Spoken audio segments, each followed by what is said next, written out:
Ok, dans la première vidéo sur les bananes, on a vu vraiment les généralités, donc comment se placer et à quoi servait une banane. Maintenant, on va aller un tout petit peu plus loin. Premièrement, les bananes, comment faire pour qu'elles aillent plus vite? C'est con à dire, mais évidemment, donc on est comme ça. Rappelez-vous, la balle est ici. Hop, je redescends sur chat ou sur Joe ou sur une autre qui joue là. Rappelez-vous évidemment le principe de la ligne. Donc le bac doit toujours être sur la ligne, la même ligne que la balle, si il y a quelqu'un comme ceci. Donc c'est-à-dire s'il y a quelqu'un qui empêche toute passe vers l'avant. Ok, donc vraiment bien. La première chose à faire ici, c'est de se rendre compte que chat doit l'envoyer directement ici à la bague droit. Ok, directement. On ne passe pas par Joe, ou Joe ne passe pas par chat, mais vraiment on passe directement. On gagne 1 à 2 secondes, parce que la joueuse ici doit faire son contrôle, se retourner, la renvoyer. On perd 2 3 secondes qui sont évidemment mises à profit par toutes les autres pour arriver et pour venir presser cette zone-ci. Donc ça c'est vraiment le premier truc. Rappelez-vous l'exercice qu'on fait, c'est vraiment ça. Donc on est là, comme ceci. Évidemment j'insiste ici toujours une bonne distance entre vous. Là, c'est peut-être même un peu trop près. Normalement, vous êtes allez, grosso modo aux lignes. La hauteur, vous pouvez évidemment être ici au lieu de là. Ça, il n'y a pas de stress. Dès que je reçois cette balle, hop, je l'envoie de l'autre côté. Et même chose ici, dès que je reçois cette balle, je l'envoie de l'autre côté. Ça va. Donc ça, c'est pour gagner du temps. Ok. Quand on n'est pas bien mis, ok. Donc nos deux bacs, par exemple, sont relativement tenus ou qu'il y a une grosse pression ici et que vous ne voyez pas directement de bonne passe au milieu. Donc ça, c'est normalement une situation où je vais vous demander de mettre des balles dans les trous de leur pressing pour les milieux.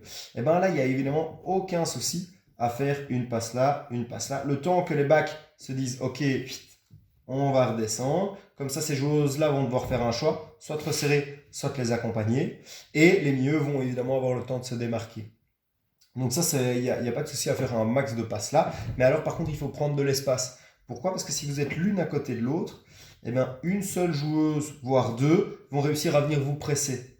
Tandis que si vous êtes vraiment fort large, s'il y a une joueuse qui vient presser ici, bah, ici je recule de 10 mètres et cette passe-là sera toujours libre. Il faudra une troisième joueuse ici, une quatrième joueuse ici, une deuxième et une troisième joueuse pour venir vous presser efficacement.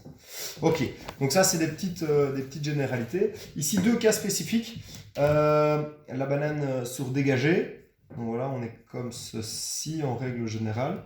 Qu'est-ce qu'on fait? En général, on demande côté long, une passe, et puis on joue vers l'avant. Donc on fait la première passe. Et là, j'ai la milieu de terrain qui vient faire son appel. L'autre milieu de terrain, qu'elle soit intérieure ou extérieure, qui vient faire soit un appel là, soit qui reste haut sur la ligne. Ça dépendra un peu.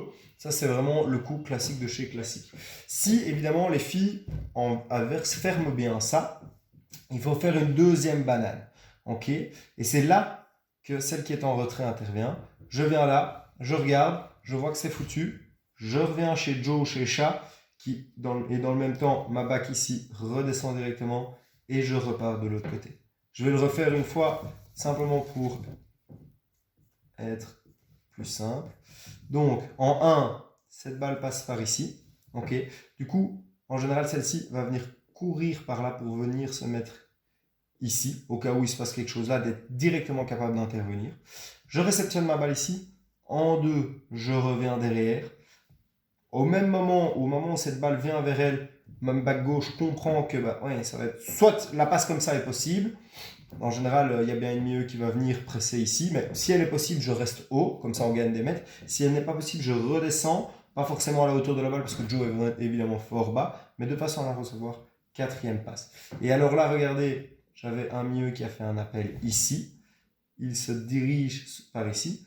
Et l'autre milieu peut venir faire un appel ici. Et là, normalement, j'ai aussi un appel de ma ligne. Donc normalement, ce côté-là est censé être relativement libre parce qu'elles ont fait un pressing sur le côté droit. Ça va? Ok. La même variante, mais côté court. Vous savez que j'aime pas trop quand vous jouez côté court, mais soit. Donc ici, je vais côté court. C'est normalement bouché, parce que bah ouais, elles sont déjà mises pour boucher là. Elles font 2 mètres, c'est bouché. Je viens en une passe chez Joe. Et alors là, ici, normalement, vu qu'elles sont déjà placées pour venir boucher ici, celle-ci peut monter en fait. Donc au moment où cette passe part, hop, un petit coup d'œil sur la situation ici. Si ici c'est vide et qu'il n'y a personne, je monte, je viens ici. Et alors là, évidemment, j'ai une passe facile pour ma bague droite. Donc c'est à essayer. Il faut que la bague gauche soit évidemment solide techniquement, parce que si elle panique là, quand on vient la presser, cette passe-là n'arrive pas, et là on est enfoncé dans tous les sens. Ça va?